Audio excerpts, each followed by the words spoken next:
What's going on, guys? Today we're going to be taking a look at what's on my iPad. We're going to call this July of 2021. Yes, I know today is June the 30th, but I promise you it's probably not going to change during July. This is also, by the way, the last day of June. Wow, it is hard to believe this year is over, halfway done. But I'm just mentioning that because I uploaded a video every single day in the month of June. Something I've been wanting to try, and since I've had some more free time, I decided to do it, and man, that was pretty difficult. I'm not gonna lie to you. But we are gonna be going back to a regular kind of upload schedule of about 1 to 2 videos per week. So not too terribly sure on like which day I'm gonna do it, but expect a video at least a week from now on. But yeah, I figured we could finish this month off with a what's on my iPad video, because last time I did one of these for my iPad was in December of 2019. So yeah, it's 2021. A whole lot has changed since that video.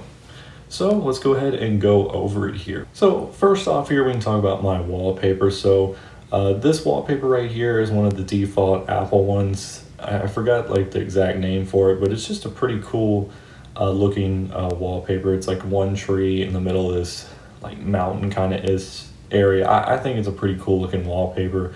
And it's one of those wallpapers that allows you to kind of see your icons and everything. Very nice. So definitely like that. It also is dark mode enabled. So once it gets into dark mode, you'll notice that the sky will go dark and the stars will be there. It's just pretty cool looking.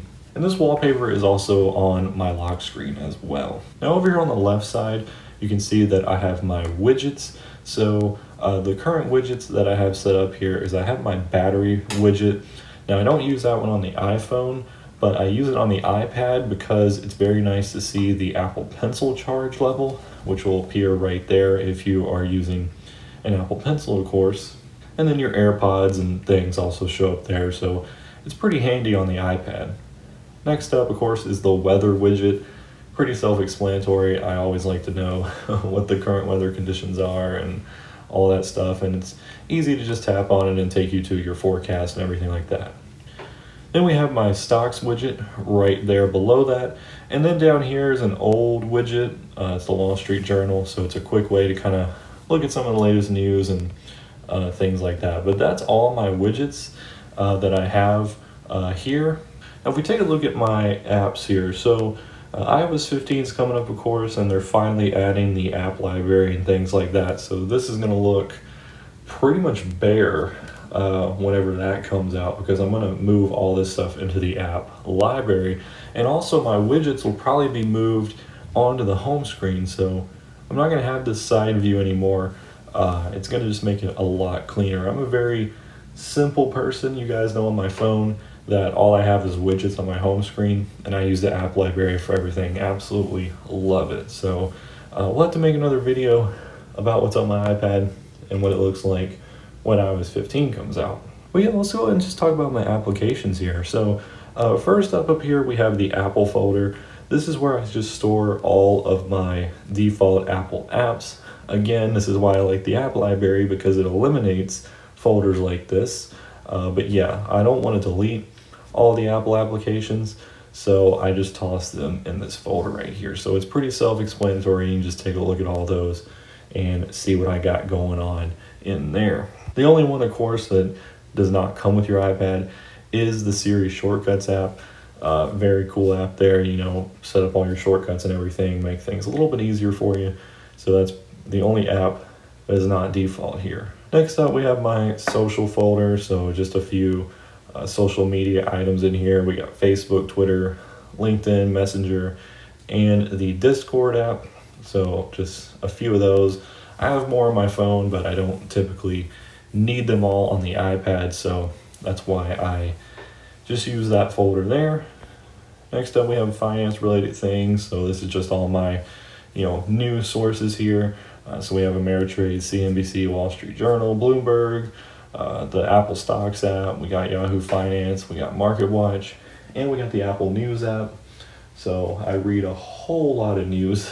So yeah, especially the Apple News app. That's probably my go-to application there. We have the Settings app, self-explanatory, always accessing settings, so you want it somewhere where you can quickly find it and get to it. The Photos application, I don't really know why I have that on my home screen. I have hardly any photos on the iPad. Like seriously, I barely have any. So got that right there for some reason. The Clock app, I'm gonna be honest with you, the only reason why that's there, and I used to do this on my phone as well, is I just like seeing the second hand moving. I think it's kind of interesting. So that's literally the only reason. I never ever open that, like never. So yeah, secondhand, that's the only reason why I like to look at that. The App Store is next up here. Of course, you know, always kind of check out the latest apps and things, even though I don't download a lot of them, I like to look. So the App Store's right there. The AT&T TV app, so that's the streaming service that I mainly use, even though it's kind of a letdown now. There's just nothing on TV anymore. Probably gonna cancel that soon because I do a lot of Prime Video now, but yeah, I don't even have Prime Video on this iPad, so I should probably replace it with that. YouTube, always gonna have your YouTube app. I mean, I literally if I'm looking for content, I probably spend 99% of my time in YouTube when I'm just wanting to watch TV or something, or just watch anything, I guess. You know, I hardly use AT&T TV. I use Prime Video a lot, but I don't really use it as much as YouTube. I mean, YouTube is like my go-to content finder, I guess you could call it. So yeah, gotta have the YouTube app. And then YouTube Studio, that's how I keep up with all your guys' comments. I have people all the time, you know, ask me, how do you respond to comments so fast? How did you know I replied on this video like, you know, 7 months ago? Well, the YouTube Studio app, it sends me notifications for every comment, even replies. So I see everything and I try to reply to everything. Now, sometimes I will tell you, it doesn't send me everything. So if I do miss your comment, I apologize. It's not my fault. It's YouTube Studio's fault. If it doesn't remind me about a comment on a video from 6 months ago or a reply on a video, there's really not much I can do because I'm not checking every video every day. But yeah, YouTube Studio, great way to track my analytics, see your guys' comments and everything like that. And then kind of make changes to videos on the go or make a video go live and things like that. So very handy app if you're a YouTube content creator.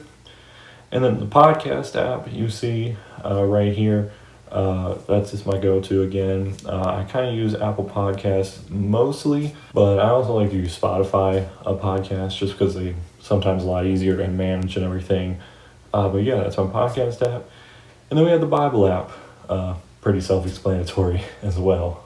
If we look down here in the dock area, this is actually kind of mimicking what my Mac dock looks like. Now, I can't perfectly mimic it, of course. So if you look down here, starting from the left to the right, you can see the Files app, kind of like Finder on the Mac, of course. So I use a lot of iCloud Drive and everything like that. So the Files app is perfect for that, and it kind of makes your iPad experience a little bit better, especially if you store documents in the cloud and things like that. This next one here is the Microsoft Office suite, basically.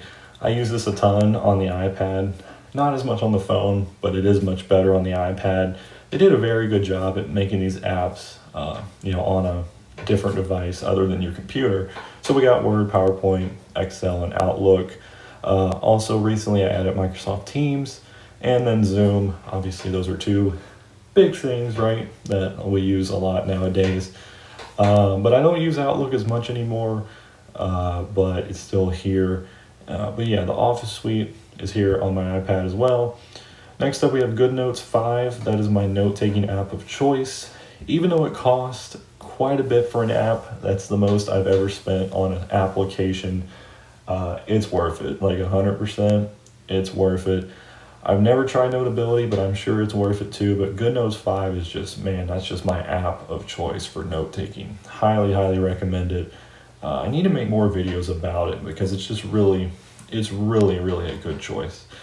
The Apple Notes app, I use that one pretty frequently too. Not necessarily as much with the Apple Pencil, but with a lot of typed out notes and things like that, it's just easy to see them on all of my devices. The Apple Reminders app, pretty self-explanatory. Use a lot of reminders, and again, it's nice to have them on all different devices. Safari, of course, self-explanatory.